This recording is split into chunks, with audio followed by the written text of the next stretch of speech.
तीसरा सवाल गौरदास जी दार्जिलिंग से। जी हरिवंश महाराज जी, दंडवत प्रणाम।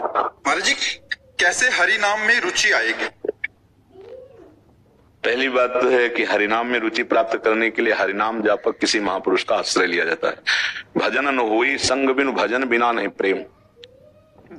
साधन को हरि भजन है कै सत्संग सहाय। यदि हमें नाम जापक साधु का संग मिल जाए, उसकी शरणागति मिल जाए और हम उसके आदेशानुसार चले तो अविघ्न नाम हृदय में चलने लगेगा। जो मल विक्षेप आवरण है, बार बार विषयों का चिंतन होना, बार बार विषयों का आकर्षण होना, भारी विक्षेप है नाम जापक में। मैं नाम जप कर रहा हूं, मैं बड़ा सतोगुणी हूं, मैं जितेंद्रिय हूं, अहंकार आवरण है। और पूर्व पाप से जो वासनाएं वो मल है। ये अनर्थ ऐसा बैठा हुआ है कि हमारे नाम में रुचि होने ही नहीं देता। तो साधु संग का मतलब है उनकी आज्ञा का पालन करना। जितनी संख्या बताई गई, जो दिनचर्या बताई गई, जो पाठ बताया गया, जो सेवा बताई गई, जो भावना बताई गई, यदि हम उसमें चित्त जोड़ें तो इसे अभ्यास कहते हैं। अभ्यास योग युक्तेन चेतसा नान्यगामिना। हमारा ऐसा अभ्यास बन जाए कि चित्त कहीं और जाए ही ना।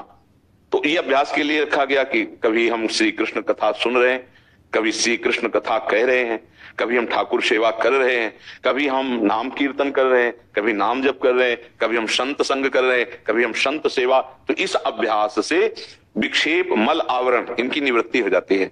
जहां विक्षेप हटा, मल हटा, अनर्थों की निवृत्ति हुई, नाम में अपने आप स्वाद आने लगता है।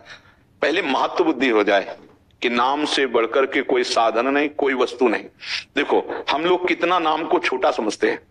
अच्छा भोजन मिल गया, नाम छूट गया, तो भोजन बड़ा हुआ, नाम छूट गया ना। कोई मित्र मिला, बात कर रहे हैं तो नाम छूट गया, वो मित्र से बात, तो मित्र बड़ा हो गया ना।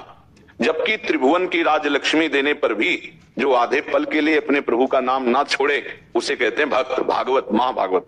त्रिभुवन की राजलक्ष्मी देने पर भी आधे पल के लिए जो अपने आराध्य देव के नाम को ना छोड़े वो महाभागवत।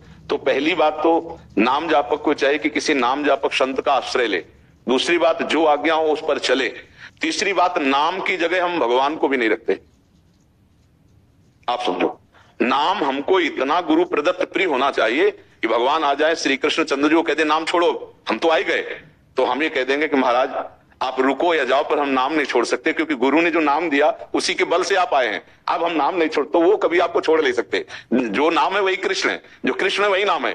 ऐसा अभेद होते हुए भी नाम गुरु प्रदत्त जो इतना महिमाशाली कि भगवान को भी उस नाम के, यद्यपि अभेद है, यद्यपि उन्हीं की प्राप्ति है, पर वही आके कहते नाम छोड़ दो, मैं तो मिल गया, तो उपासक नाम नहीं छोड़ेगा।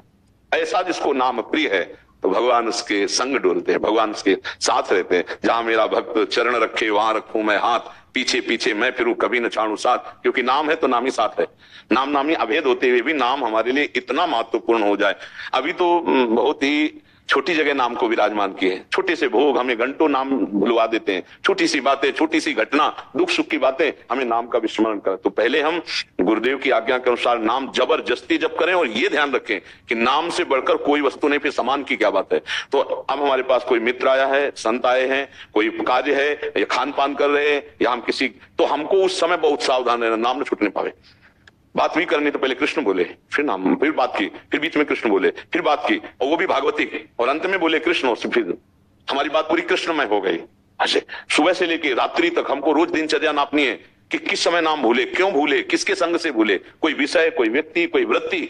ऐसे जांच करने वाले उपासक के हृदय में फिर जब नाम का महत्व जागृत हो जाता है तो नाम भगवान फिर उसके हृदय से जाते नहीं, हर समय स्फुरित होते रहते हैं। बात समझ आ रही है?